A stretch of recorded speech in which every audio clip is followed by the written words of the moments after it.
네, 오늘 시장에는 이슈가 참 많습니다. 과연 우리는 이 이슈 속에서 어느 투자의 방향으로 가야 할지 돈이 보이는 투자의 시간, 알파경제 김종효 이사와 함께 이야기 나눠보겠습니다. 이사님 어서 오세요. 안녕하십니까? 네, 반갑습니다. 오늘 이슈는 일단 금통위의 기준금리 결정이 있었고요. 그리고 2차 전지 대표적인 기업들의 실적 발표가 있었습니다. 그 밖에도 뭐 다양한 투자에 대해서 지금 갈팡질팡하시는 분들 많을 것 같아서 오늘 다양한 주제를 가지고 이야기 나눠볼 텐데 첫 번째로 금리는 예상대로 동결이 됐습니다. 이게 뭐 시장에 미치는 영향이 큰가요? 네, 일단 금통위가 선택할 수 있는 네. 카드가 그렇게 많지가 않죠. 그러니까 뭐 후행적으로 움직일 수는 있겠지만 선행적으로 우리가 뭐 미국에 앞서서 금리를 먼저 뭐 내린다든지 추가적으로 올린다든지 선택하기가 굉장히 좀 어려운 측면이 있습니다. 뭐 경기의 흐름 자체는 좋지가 않고 그다음에 또 지금 구간에서 그렇다고 금리를 먼저 내리자니 지금 역대 최대 수준까지 벌어져 있는 이 금리 차이도 굉장히 좀 부담스러운 양상이고요. 뭐 그러다 보니까 우리는 좀 눈치 보기를 할 수밖에 없는, 그래서 5월 달에 있을 FOMC 흐름도 봐야 되고 그다음에 지금 BOJ의 수장이 바뀌지 않았습니까? 네. 그러면 뭐 BOJ의 수장의 움직임은 기존의 구로다 총재의 정책을 뭐 앞으로는 서서히 좀 바꿀 수도 있으나 그렇다고 뭐 한꺼번에 뒤집을 수는 없는 상황이거든요. 네. 그래서 그 YCC 정책을 서서히 둔화시켜 나가면서 결국은 금리를 시장에 맡기는 그런 형태로 갈 가능성이 높다라고 현재까지는 알려져 있는데 그러면 그 방법을 어떻게 선택할 거냐? 그럼 연초에 흘러나왔던 그 대규모의 1,000조가 넘는 BOJ발 유동성 공급은 과연 또 앞으로 어떻게 될 것인가? 네. 이런 부분들에 대한 여러 가지 고민이 필요한 시점이기 때문에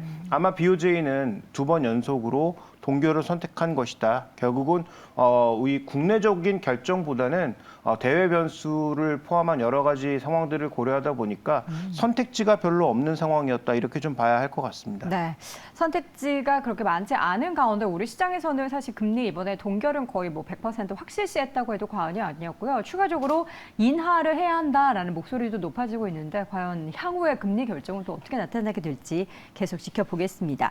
자, 이거 금리 차이로 인한 외국인의 수급을 좀 걱정하던데 일단 단기적으로 오늘은 조금 들어와요. 들어오는 게 뭐 의미 있는 금액은 아니지만 외국인의 수급의 변동 어떻게 좀 영향을 받게 될까요? 네, 우리가 지금 역대 최고치는 현재 구간이거든요. 150bp. 네. 그런데 만약에 5월 달에 우리는 안 올리고 미국이 추가적으로 올린다면 175bp라고 하는 절대 수치로 봤을 땐 그동안 보지 못했던 수치까지 벌어지는 것이니까 그것만 보면 뭔가 좀 이탈이 될 수도 있지 않나라는 판단을 할 수도 있을 것 같은데요. 근데 이건 굉장히 복잡하다는 변수가 얽혀져 있습니다. 절대금리 중요하지만 더 중요한 것은 뭐 실질금리, 그다음에 전반적인 뭐 외부적인 환율 동향, 그다음에 금리의 추가적인 움직임, 뭐 이런 여러 가지 상황들이 모두 복합적으로 고려돼야 되는 것이라서 현재 구간에서 이렇게 뭐 절대 수치가 벌어졌다고 해서 반드시 외국인들이 빠져나가진 않겠죠. 그래서 뭐 절대 수치가 벌어진 것도 중요하지만 더 중요한 것은 달러가 앞으로 추가적인 강세로 가고 원화가 무너진다라는 그런 기본적인 전제가 있어야 되는 것인데 네. 최근 들어서 원화가 뭐 위안화보다는 약간 엔화 추정성을 보이고 있는 상황에서 엔화가 더 이상 밀리지 않고 만약에 엔화가 양적 완화를 조금씩 축소해 나가면서 엔화도 반등하는 그런 모습을 보일 경우 그다음에 달러도 추가적인 강세 요인이 제한적이다라고 이제 바라볼 경우 환율의 움직임 자체는 제한적일 수 있다는 거죠. 그래서 절대 수치에 따라서만 꼭 외국인들이 이탈한다 보시기보다는 전반적인 환율 전망과 그다음에 그 절대 수치보다는 지금 현재 구간에서 우리나라는 약간의 실질금리 마이너스, 미국은 기대 인플레 수준으로 금리가 이상으로 올라감에 따라서 미국은 또 실질금리가 플러스로 역전되고 있습니다. 그런 어떤 실질금리의 움직임, 이런 것들을 앞으로 좀 더 면밀하게 관찰하는 것이 저는 절대 수치보다는 좀 더 중요하다고 보고 있습니다. 네. 자, 금리 이야기 나눠봤고요. 이어서는 오늘 또 가장 핫한 이슈 중에 하나인 2차 전지 에코프로 그룹주의 실적 발표 내용이었습니다. 예상대로 이전 대비해서는 좀 증가한 실적이 기록이 됐는데 사실 그 사람들이 증가할 건 당연히 알고 있었고 뭔가 폭에 대해서 그리고 앞으로에 대한 기대감을 굉장히 열어두잖아요. 좀 어떻게 평가해 볼 수 있을까요? 네, 뭐 실적 수치보다는 왜냐하면 뭐 실적 수치야 뭐 분기마다 좀 다를 수 있고 네. 어쨌든 뭐 여러 가지 변수들이 있을 수 있지만 기본적으로 이제 빠른 속도로 증가한다라는 것은 다 알고 있는 이슈다 보니까 네. 시장이 관심을 가지고 있던 것은 오히려 추가적인 자회사의 상장, 이게 왜 중요하냐면 에코프로 그룹은 상대적으로는 조금 돈이 없잖아요. 왜냐하면 지금 버는 돈보다 캐펙스에 돈을 더 써야 되는 시기이기 때문에, 그래서 어찌 보면 이렇게 계속 그 공정별로 쪼개서 상장하는 것 자체가 시장에서 싫어할 수도 있는 이슈지만 투자금을 마련한다라는 측면, 또 2차 전지 소재가 워낙 빠르게 성장하고 있다는 측면에서 오히려 이것을 긍정적으로 받아들이는 분위기도 있었던 것이죠. 그래서 저는 실적 자체보다는 뭐 IR에서 과연 어떤 얘기들이 흘러나올지, 향후 캐펙스와 관련된 얘기, 뭐 추가 성장과 관련된 얘기가 오히려 더 좀 변동성을 야기할 수 있지 않을까, 이 부분에 좀 더 초점을 맞춰봐야 될 것 같고요. 네. 그렇다면 아직까지 뉴스는 좀 더 기다려봐야 되는 상황인 것 같고, 그다음에 뭐 다 아시는 것처럼 최근에 뭐 주가가 워낙 여러 가지 호재들을 타고 달려왔기 때문에 뭐 약간의 쉬어갈 가능성도 뭐 배제할 수는 없는 거겠죠.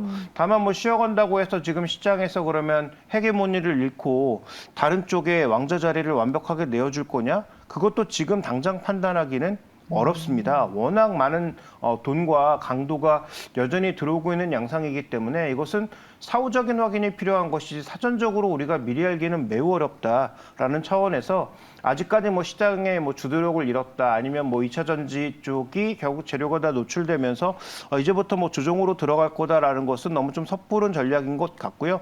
다만 주목해봐야 될 것은 뭐 실적의 숫자보다는 오늘 IR에서 쏟아져 나올 수 있는 여러 가지 구체적인 얘기들에 대한 시장의 판단이 조금 더 중요할 것 같고, 그렇게 본다면 오늘보다는 뭐 이번 주 말 정도까지의 흐름, 네. 그다음에 뭐 다음 주로 이어지는 시장의 종목 변환의 흐름, 왜냐하면 실적이 계속 발표될 것이기 때문에 이 실적 발표 구간에서 약간의 종목 이동이 있을 수 있고요.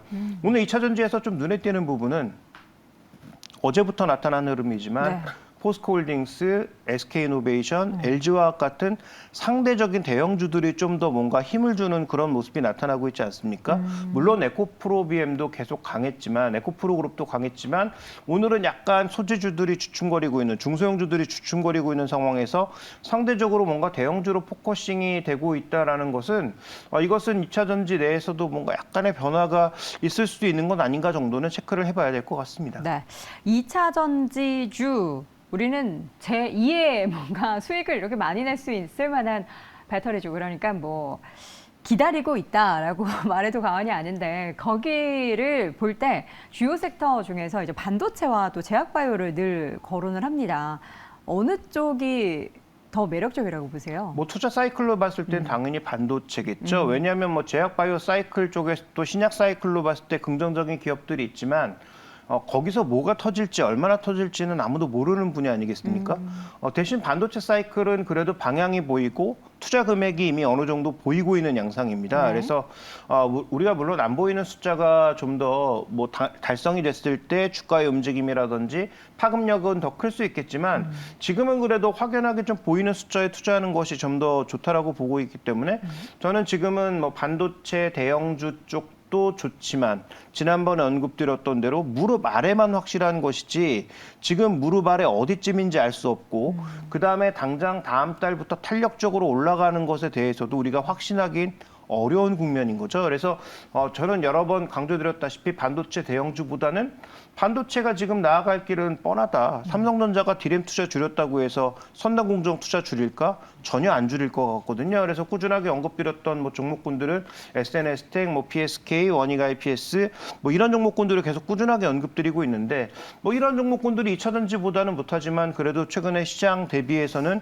견조하게 올라가고 있다라는 것이죠. 네. 그래서 저는 뭐 반도체 쪽에서는 여전히 이러한 종목군들 중심축으로 바라볼 필요가 있다고 보고 있습니다. 바닥권에서 올라오는 종목도 있고요. 뭐 SNS텍 같은 경우에는 앞서서도 주가의 상승세가 지금 두 자릿수대 이어지고 있다. 그리고 최근에 굉장히 다파르게 또 상승하고 있다는 거 함께 확인해 봤습니다. 신재생에너지, 바이오에너지, 저희가 어저께 이제 뭐 화학 얘기하면서도 바이오에너지 이야기를 좀 했었는데 최근에 뭐 탄소 배출 관련한 이슈가 좀 뭐 나오는 게 있습니까? 네, 뭐 탄소 배출과 관련돼서는 IRA 관련된 얘기가 뭐 네. 거의 다인 것 같고요. 탄소를 줄여야 되겠다라는 그런 논의 자체는 뭐 유럽이나 미국이나 계속 나오고 있는 이슈지만 뭐 이거 계속 나오고 있는 이슈여서 뭐 특별할 건 없다라고 보여지고 있고 다만 앞으로 뭐 규제는 계속 늘어날 것 같다는 정도는 우리가 좀 주목해 봐야 될 것 같습니다. 자, 그렇다면 최근에 종목군들 움직임을 봤을 때 태양광보다는 두드러지게 움직이고 있는 것은 풍력 관련주 그렇죠. 쪽이고요. 또 풍력 관련주가 최근에 올해 수주가 늘어나고 있는데 이 늘어난 수주가 나름 수익성을 담보한 수주가 증가하고 있다는 점에서 작년에 CS윈드가 힘들었던 것은 뭐 베스타스까지 힘들었던 것은 수익성이 담보되지 않은 수주가 늘어나면서 실적이 떨어지는 구간에서 주가의 조정폭이 컸죠. 왜냐하면 밸류가 비교적 높았기 때문입니다. 근데 올해는 비교적 신규 수주가 올라오고 있는데 이 신규 수주가 작년보다는 그래도 수익성을 담보로 한 수주가 좀 올라오고 있는 측면이 있고 IRA와 관련된 보조금 요인까지 고려해 본다면 수익성이 더 좋아질 수 있는 측면이 있어서 저는 뭐 신재생 에너지와 관련돼서는 일단 뭐 베스타스가 넘버원 종목이지만 네. 국내에서는 뭐 투자 관련주를 찾자면 뭐 CS윈드를 선두에 두고 좀 바라봐야 되지 않느냐 이렇게 보고 있고요. 그다음에 제약바이오 쪽에서는 뭐 다 아시는 것처럼 아까도 언급드렸던 것처럼 항암제와 관련돼서 신약 관련 모멘텀이 있는 종목들이 몇 개가 있습니다. 그래서 대표적으로 뭐 유한양행 같은 종목군들이 있는데 이런 종목군들은 아까 언급드렸다시피 이번 암학회에서 과연 의미 있는 성과가 나오느냐 알 수 없고요.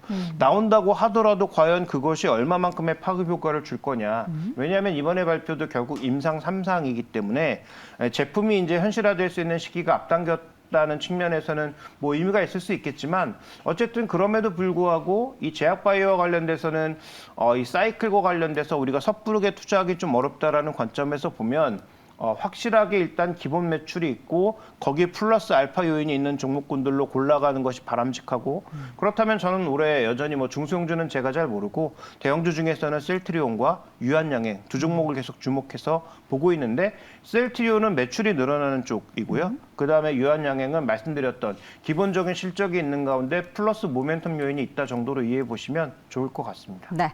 자, 이어서는 지주사들도 좀 보도록 하겠습니다. 요즘 지주사들의 주가가 이렇게 오르는 것은 뭔가 공통된 이유가 있나요? 네, 일단 가장 저평가된 종목들 중에 하나죠. 우리나라는 유일하게 지주사가 거의 순자산 가치의 30-40% 할인되는 게 기본적입니다. 그보다 더 할인된 종목도 너무 많다는 네. 거죠. 그런데 뭐 최근에 뭐 종목군들 중에서는 뭐 2차 전지 사업에 진출한 기업들, 그다음에 뭐 실적의 턴어라운드 이런 것들을 타고 좀 움직이는 종목이 좀 많아서 전반적인 분위기는 좀 그쪽이라고 봐야 될 것 같고요. 제가 보는 관점에서는 에너지 인프라와 관련된 종목군들 중에서 상대적으로 좀 저평가된 종목들이 있다면 뭐 그런 종목군들 쪽에는 좀 관심을 가질 필요가 있겠다. 그래서 최근 들어서 뭐 수소 관련주들도 조금씩 들썩이고 있는데 국내에서 이제 수소 관련주 쪽에 뭐 지주사를 찾아보자면 뭐 효성 같은 종목군들을 한번 우리가 주목해 볼 필요가 있을 것 같고 그 밑에 있는 뭐 효성 TNC를 비롯한 여러 기업들의 실적이 올해는 약간 턴어라운드할 가능성이 있어 보이는 쪽이 있기 때문에 봐야 되고요. 에너지 인프라와 관련돼서는 뭐 이 시간에도 여러 번 언급드렸지만 LS 쪽을 한번 주목해 봐야 되지 않느냐 이렇게 보고 있고요. 해당 종목군들 여전히 NAV, 즉 순자산 가치 대비로 봤을 때 저평가되고 있는 상황이어서 우리가 만약에 실질금리가 플러스로 돌아서는 상황으로 간다면 성장주도 물론 여전히 뭐 좋은 종목들은 좋겠지만 보통 실질금리가 올라가는 구간에서는 가치주 쪽의 종목군들, 상대적으로 저평가된 종목군들의 선호도가 올라갈 수 있다는 측면에서도 최근에 지주사들 흐름은 개별 기업들의 실적이 좋아지는 것, 순자산 가치 대비해서 많이 저평가되고 있는 종목군들의 흐름을 한번 주목해 볼 필요 있을 것 같습니다. 네. 전체적으로 시장 특징은 굵직굵직하게 싹 정리해봤습니다. 결론을 내려보겠습니다. 지금 시점에서 반도체 투자가 제일 저는 눈에 띄는데 맞습니까? 네, 저도 뭐 반도체 쪽은 좋게 보고 있는데 종목들이 좀 오른 종목들이 많아서 그런 종목군들을 다시 언급드리긴 조금 어렵고. 네, 단기적으로 좀 많이 올랐어요. 네, 그러면 이제 반도체 쪽에서 제가 이제 상대적으로 덜 오른 종목군들 중에 좀 주목하고 있는 기업은 네. 선단공정과 후공정 쪽의 종목에서 그나마 좀 덜 반영된 게 네페스. 왜냐하면 네페스는 네페스 아쿠아와 네페스 라웰을 통해서 유일하게 검사와 패키징까지 한 번에 끝낼 수 있는 소위 이제 후공정 단에서 뭐 전체 공정을 다 할 수는 없겠지만 그래도 일종의 턴키가 가능한 그런 기업이라는 점에서 주목해 볼 필요가 있고요. 그다음에 에너지 인프라 여전히 주목하고 있는데 뭐 LS 그룹에 대해서 여전히 주목해 보실 필요가 있을 것 같습니다. 네, 자 이렇게 해서 종목까지 이야기 나눠봤고요. 오늘 이 시간 알파경제 김종효 이사 함께했습니다. 이사님 고맙습니다.